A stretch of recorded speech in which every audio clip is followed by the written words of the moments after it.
Hey, my name's Andrew Pierce. I'm here to talk about SQL Clone templates today. And we're going to dive into how you can create them and use them to desensitize your databases or remove users, remove security from your databases that aren't acceptable in downstream environments. So let's talk about that. So first off, SQL Clone is part of our protect and preserve data solution. So it's all about, being able to respond to regulations, data breaches, and whatnot.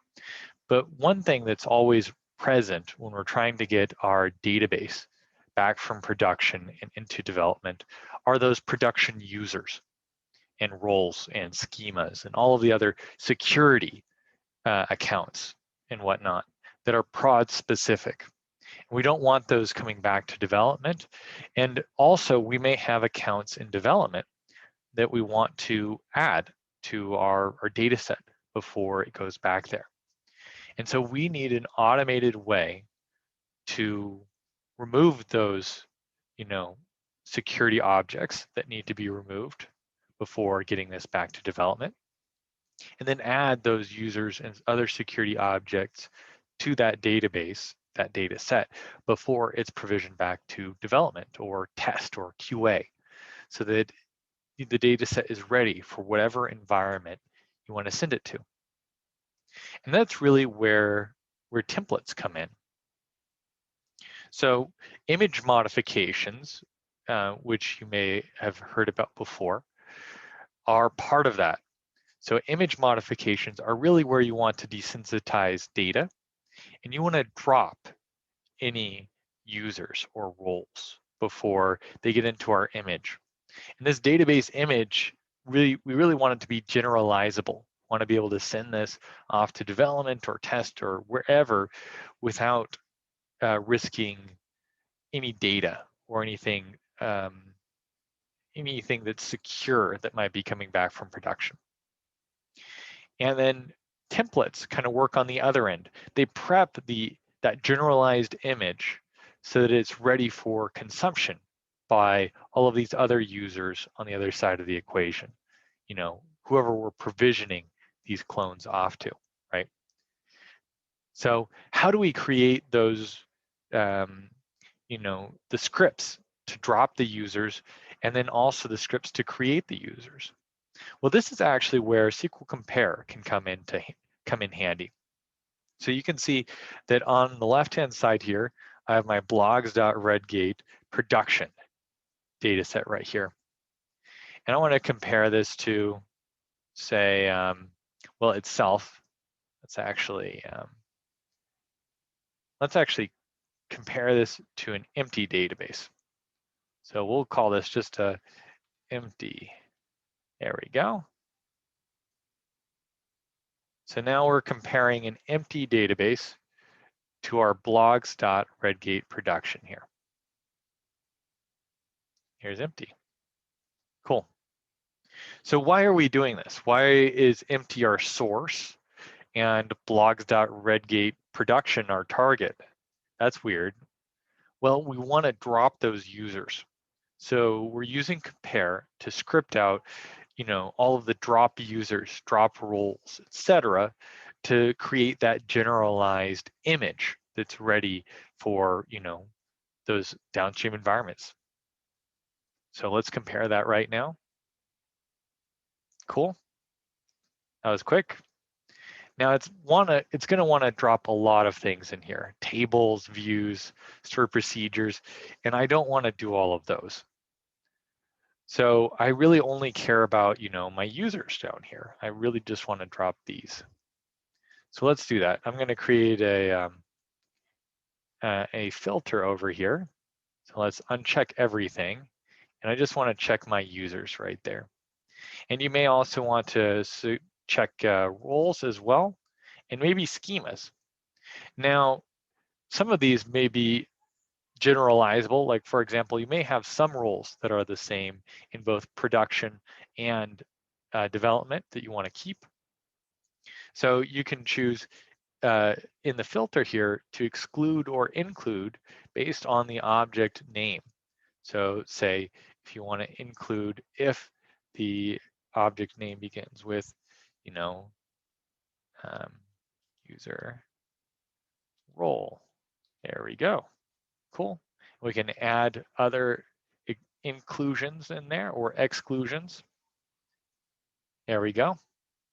And once we have this filter where we've included or excluded the users and roles that we want to drop, essentially in this case, these are all the objects we want to drop, we can save that filter off there, and we can reuse this filter for later. You can see we have a SQL Clone filter right there that's ready for use for creating our images as well as our templates. So for now, I'm gonna, let's save this in here. We'll call this template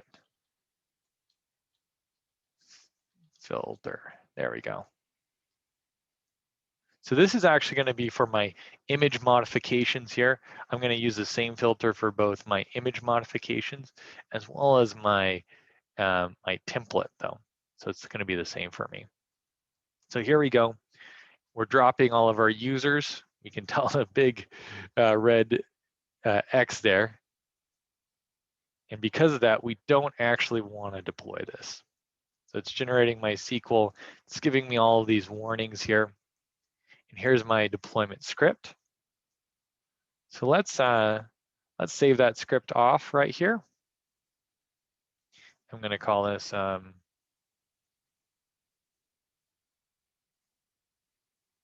image modification script, or let's call it just mod.sql.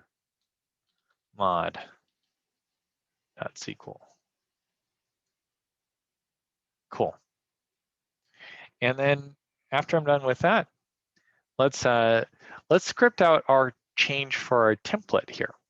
So this is going to drop all of my production users, prod users A, B, and C here, but we want to add all of our development users back on.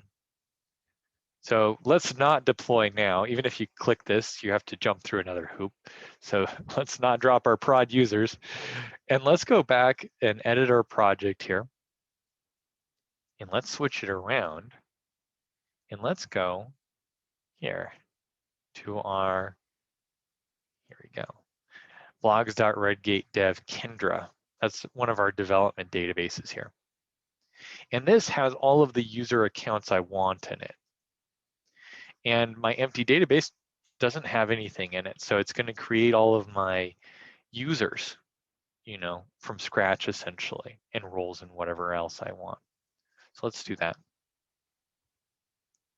So there we go. Cool. So now I have, you know, 6 schemas, or actually 3 schemas and 6 users in here. These are actually my T-SQL T right here, my T-SQL T objects. So I don't want to add these quite yet.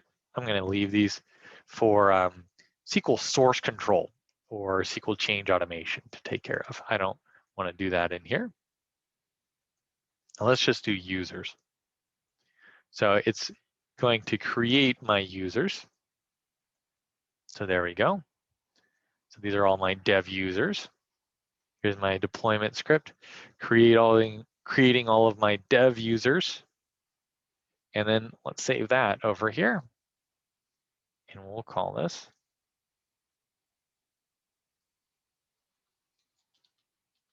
template.sql. Cool. And we'll save that off. Cool. Now that we have those image modification and template scripts in here, we're ready to apply them. So I'm going to use my image modification script here as I'm creating my image, and my template over here before I'm creating my clone. So let's do that really quickly here. I'm going to create an image. I'm going to go off a live SQL Server instance here, just for my purposes. Note that if you do this off of a prod data set, it will impact the prod database. The the IO on it specifically. So we don't recommend actually, creating an image off of a live production database, just so you know. We do recommend it going off of a backup restore of production. That's the most typical way that our customers will do this. They'll actually take a backup file and restore it here. Or they'll go off of a live staging database. So that's another option as well. In any case, I'm going to take my SQL script here, and this should come in handy. There we go. Cool. So here's my modification right there. Open that, continue, and then there we go. We'll call this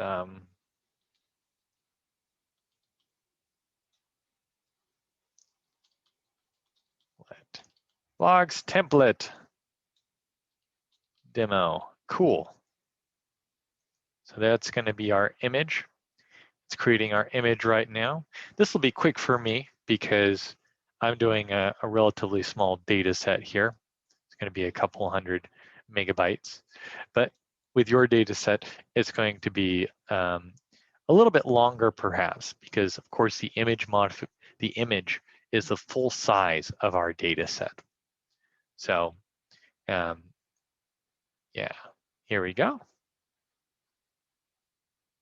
It's running our modifications. Uh-oh, it contained an invalid name because it contains a null character, an invalid Unicode type.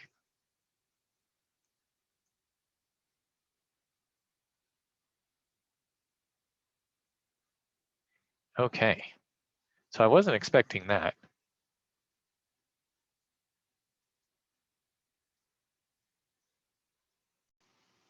Hey there, I just wanted to say that I'm back and I figured out what the issue was while you guys were gone, or while I cut out here. And the issue was just encoding. And this is a really simple thing, but my script was encoded as UCS2BEBOM here. And I just converted it to UTF-8 for my modification here. And then it ran successfully, as we can see here. So that's just what happened. Then here's my blogs template demo. And you can see a little modified there. That means that the template, or I should say the modification, ran successfully where it dropped all those production users. Now let's create a clone here. And actually, let's choose a template. And actually, before we do that, we have to create a template. So let's do that. So here we go. So I'll go to create template here, and I'll call this add dev users. There we go. And then I'm going to browse to my file share here. There's my template. Cool. Create template. So there's my add dev users template. Going to add my, there we go. Cool. And then let's go over to, let's call this logs template. There we go. So there's my clone. And let's go take a look at it. So here's SSMS, and we'll just refresh in here so that we can see our blogs template at the top here. And let's go over to security users. Sure enough, all of my dev users are in there and none of my production users. And so that's just how we can, create and drop users, create these modifications and templates really quickly, easily, just using SQL Compare. And so that's really powerful for creating those kind of environment-specific scripts to create or drop whatever security or whatever other objects you want to drop, and using really filters alongside Compare to make sure that you can exclude those objects without having to pick and choose every single one of them. So thanks for joining me. I hope this was helpful as you get up and running with SQL Clone. It's such a powerful solution, and please reach out if you guys have any questions, any issues, any feedback on this. Thanks so much. Have a great day here.